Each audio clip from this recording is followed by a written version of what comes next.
Hola a todos, bienvenidos y bienvenidas a este segundo encuentro de la Escuela del Discipulado Misionero. Estamos viendo el módulo siguiendo nuestro llamado de discípulo, centrándonos en el Evangelio de San Mateo.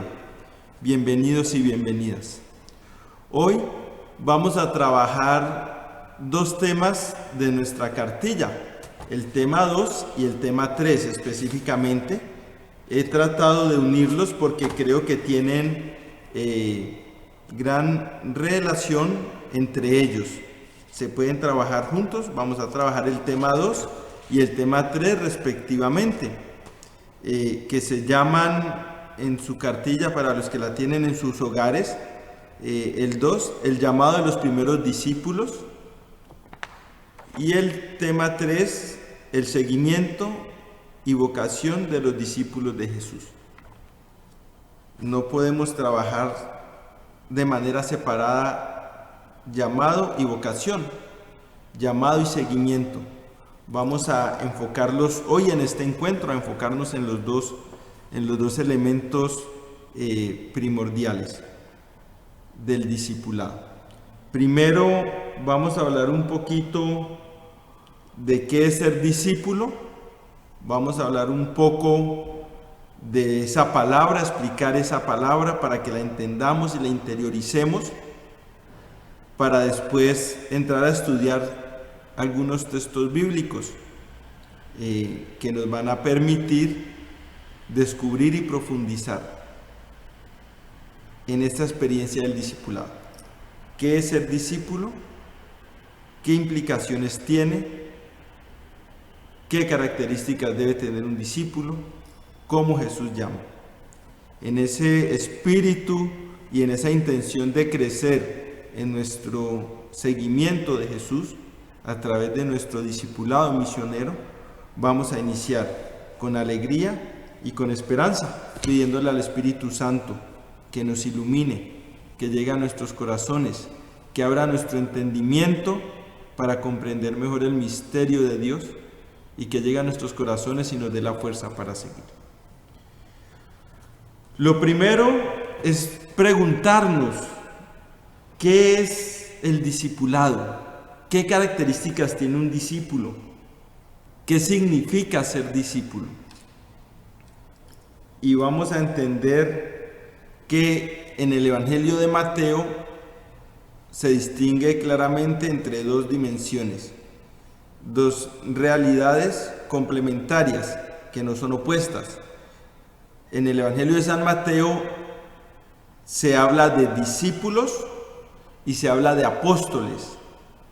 Los discípulos prácticamente son todos los que siguen a Jesús, los que están con Él. Los apóstoles es el grupo selecto de los discípulos, los más cercanos. Los discípulos son todos los que siguen a Jesús, los apóstoles son el grupito más cercano de Jesús, que tienen un número, ¿no? 12 apóstoles. Mateo habla de una lista de los 12 apóstoles. Despuesito vamos a entender este número, que también tiene una gran carga teológica, un gran sentido bíblico, un significado muy peculiar. Sin más, voy a entrar a explicar el término discípulo. Es el que nos interesa hoy, es el que venimos a estudiar porque estamos en una escuela de discipulado y es de lo que vamos a hablar el día de hoy. Este término discípulo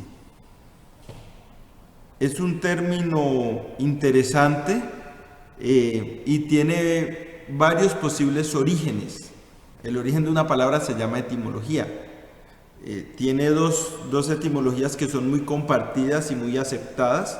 Algunos apoyan más una que otras. Yo voy a explicar las dos. Entender que discípulo viene del griego y es una palabra compuesta. La raíz es discere, que significa aprender, y tiene un sufijo, algo que va después de la raíz, ¿sí?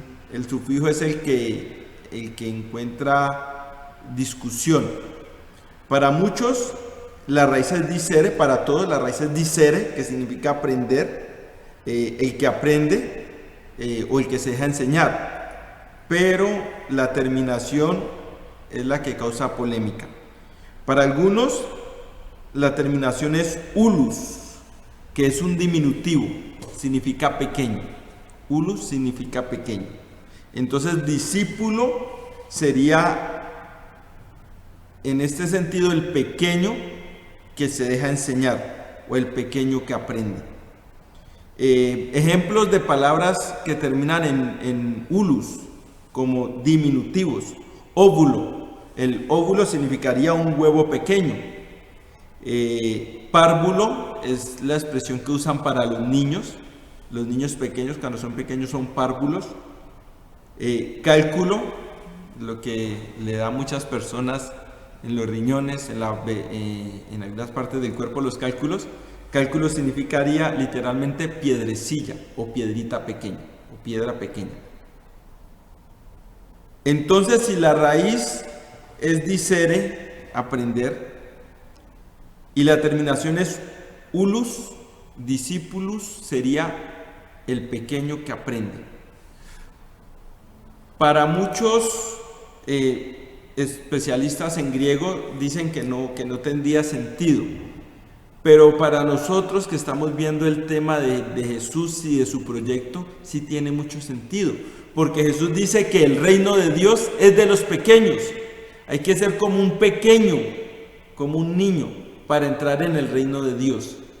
Y si hay que ser como un pequeño para entrar, también hay que ser como un pequeño para dejarse enseñar. Tendría gran significado y lógica que fuera el sufijo que significara pequeño. Para otros, la terminación más adecuada no es ulus de pequeño, sino pulus. Pulus es un verbo. Pulus es un verbo, viene de pelo pelere, que significa empujar o impulsar. Pulus es impulsar. En este ámbito, entonces, discípulos significaría el que está impulsado a aprender o el que es empujado para que aprenda, que esa en últimas también viene siendo la función del maestro. Para muchos el maestro guía, ¿sí? Va por delante de mí enseñándome, pero para otros no, el maestro va por detrás empujándome para que yo camine. Son dos raíces posibles. No vamos a entrar aquí nosotros en la discusión de cuál es mejor. Quise traerle las dos porque las dos tienen un sentido muy apropiado que se puede adaptar para nuestro caminar y nuestra experiencia de discipulado.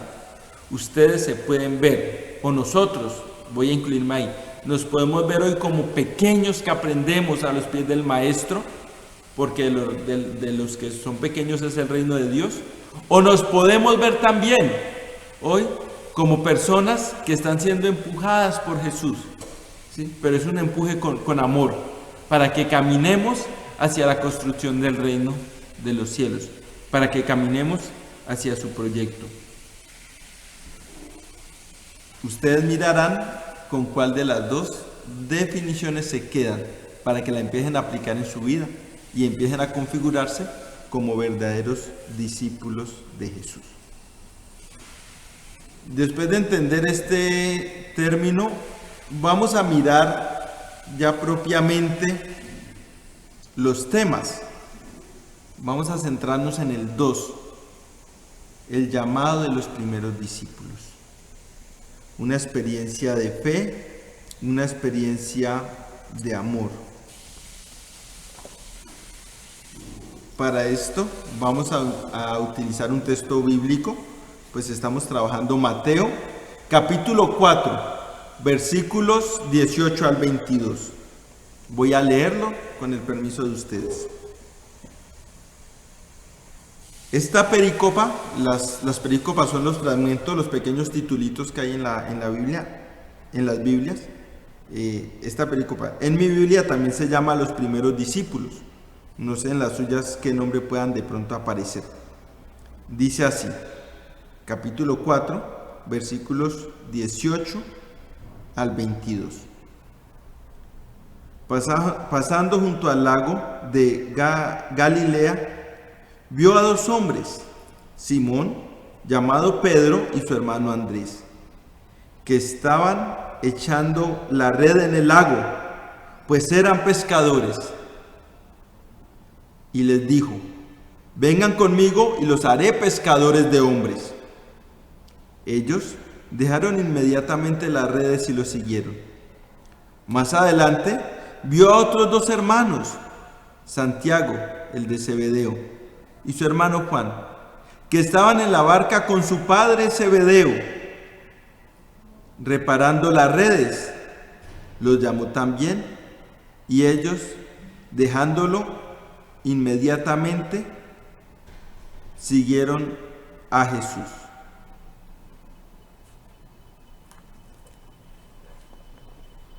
Los primeros discípulos a los que Jesús llama todavía no se han consolidado como apóstoles. Les decía yo que el término apóstol va a ir tomando fuerza después, cuando ya Jesús tiene muchos discípulos, selecciona un grupito que se van a convertir en sus apóstoles. Características de Jesús como maestro que nos presenta este primer llamado que hace es que precisamente Él llama. Él es el que tiene la capacidad de llamar. De hecho, nosotros usamos el término vocación. Vocación viene del latín y significa llamar. Jesús es el que llama. Es una experiencia nueva. Es algo curioso, porque en la época de Jesús, el discípulo escoge al maestro. Pero Jesús es un maestro distinto y Él es el que escoge a sus discípulos. Él es el que los llama.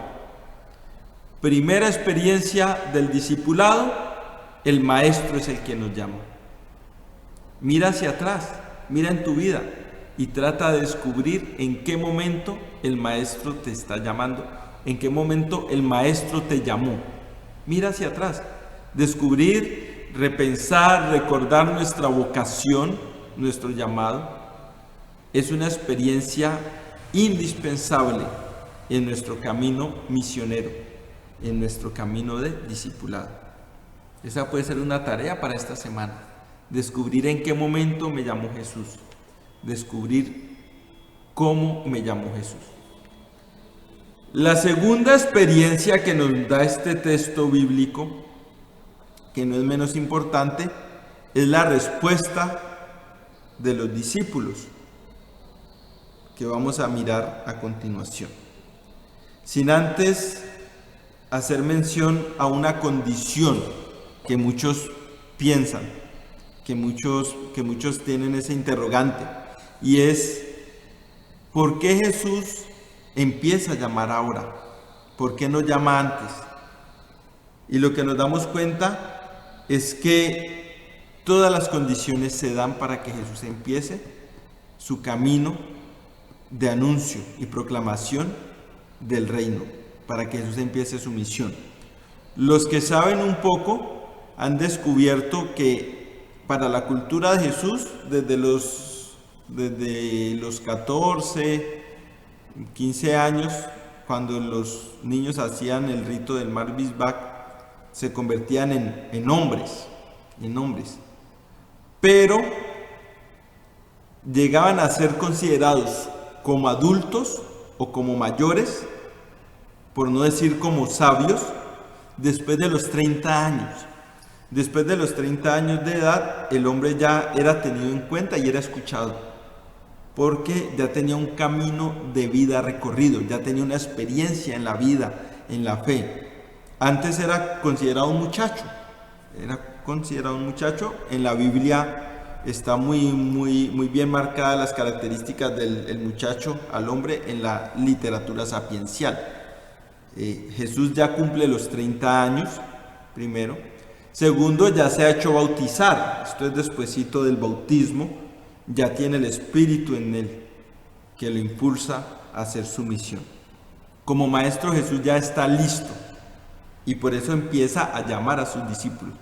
Por eso no empieza a hacer su misión antes. Él puede haber empezado a hablar desde los 20, 21 años, 22, pero no habría sido tenido en cuenta en su comunidad, porque sería considerado un muchacho sin experiencia, ¿sí? Inmaduro, por decirlo así. Ya es mayor, ya puede entonces llamar discípulos, ya está bautizado, ya tiene el Espíritu que lo motiva y lo mueve. Llama a dos parejas de hermanos. Experiencia curiosa. ¿Por qué? Porque llamar a dos parejas de hermanos nos indica la fuerza que va a tener los vínculos familiares, la fraternidad entre los discípulos. Nosotros como discípulos de Jesús estamos llamados a vivir en fraternidad. De hecho, el proyecto de Dios, el proyecto de Jesús, el reino de Dios, consiste entre otras cosas en reconocer a Dios como nuestro Padre.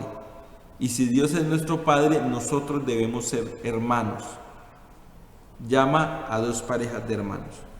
A los primeros les da su misión, a Pedro y Andrés les da su misión.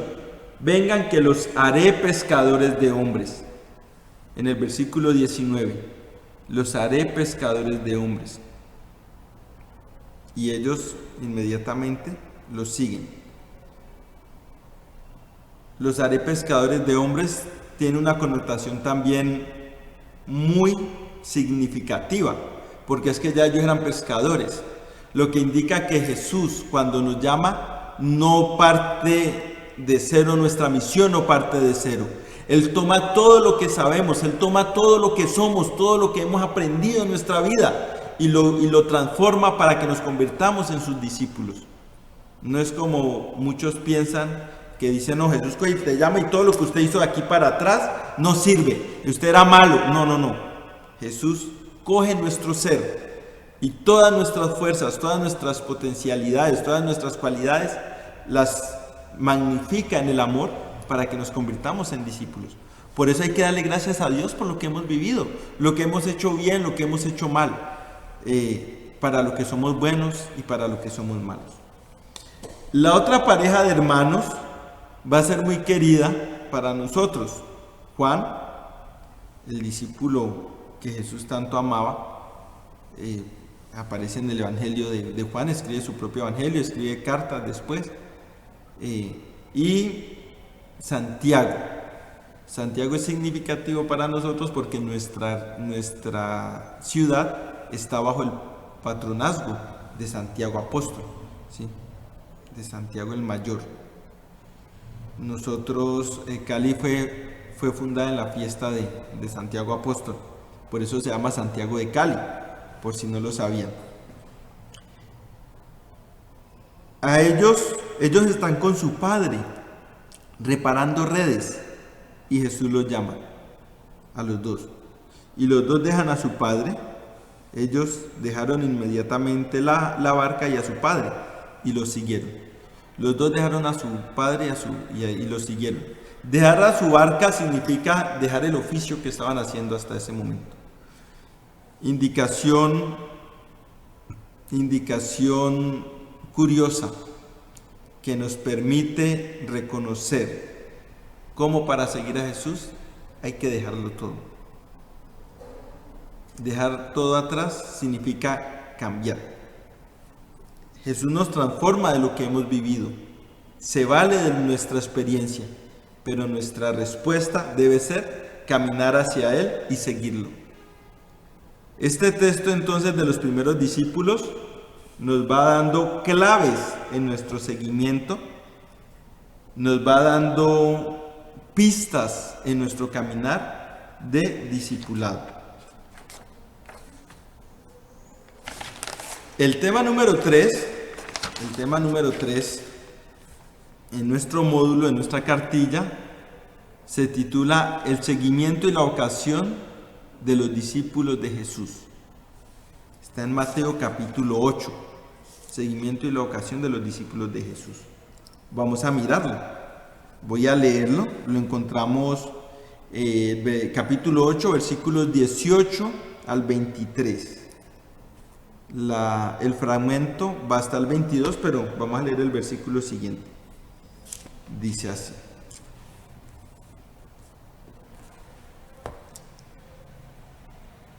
viendo Jesús que lo rodeaba una multitud de gente, mandó que lo llevaran a la otra orilla. Se le acercó un maestro de la ley y le dijo: Maestro, te seguiré a donde quiera que vayas. Jesús le respondió: los zorros tienen guaridas y los pájaros del cielo nidos, pero el Hijo del Hombre no tiene dónde reclinar su cabeza.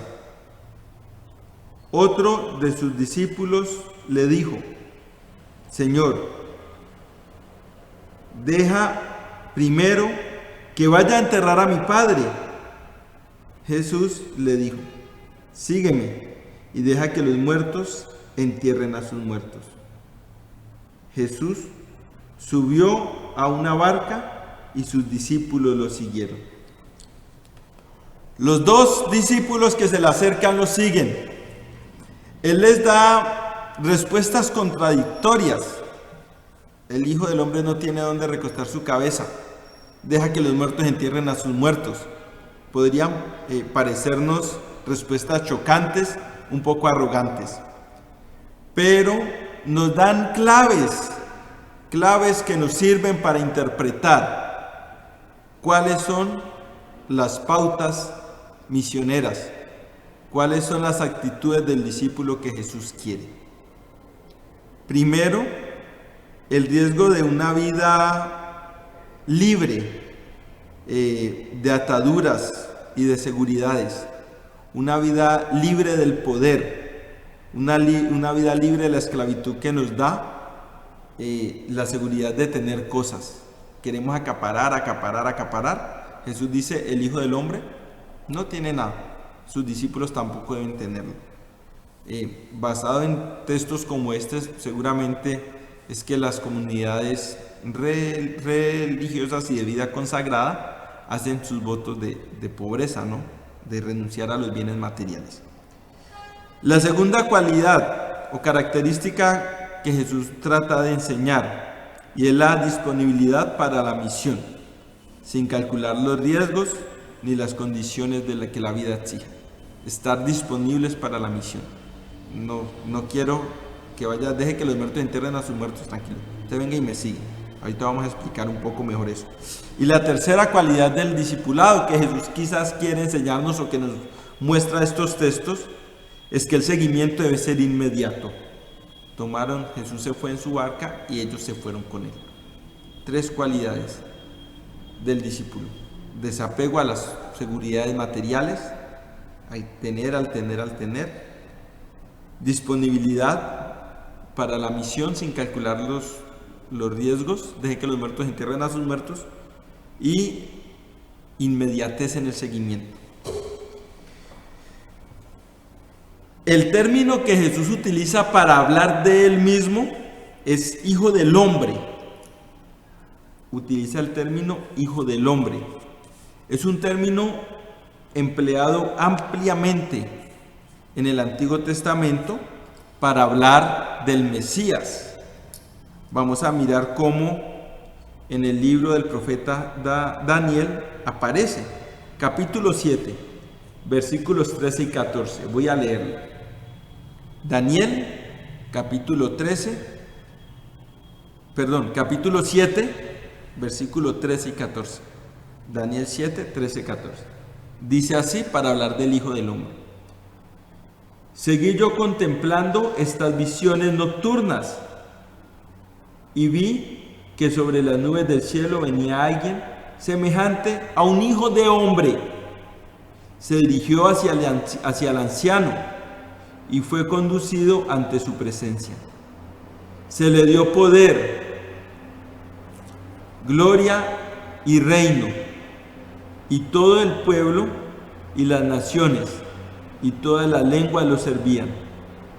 Su poder es eterno y nunca pasará, y su reino jamás será destruido.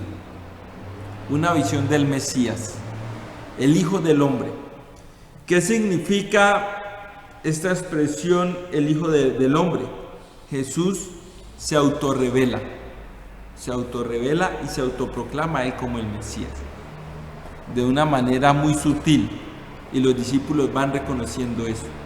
Al usar para Él el calificativo Hijo del Hombre, que es el que usan en el Antiguo Testamento para el Mesías, Jesús se les revela a ellos. Eso significa el Hijo del Hombre. ¿Qué le contesta al primer candidato, al primer discípulo? El Hijo del Hombre no tiene donde recostar la cabeza. Versículo 20 encontramos esto. ¿Sí? Esto significa, les decía ahora, que el discipulado debe ser una experiencia de desprendimiento y de desarraigo. Los bienes materiales no son malos, pero Jesús nos enseña que a rato nos esclavizan, y por eso Él dice que nadie puede seguir a dos dioses. Al segundo discípulo le da una respuesta que para nosotros sería un poco cruel. Él dice que lo deje ir a enterrar a su padre, ¿no? Primero ir a enterrar a su padre.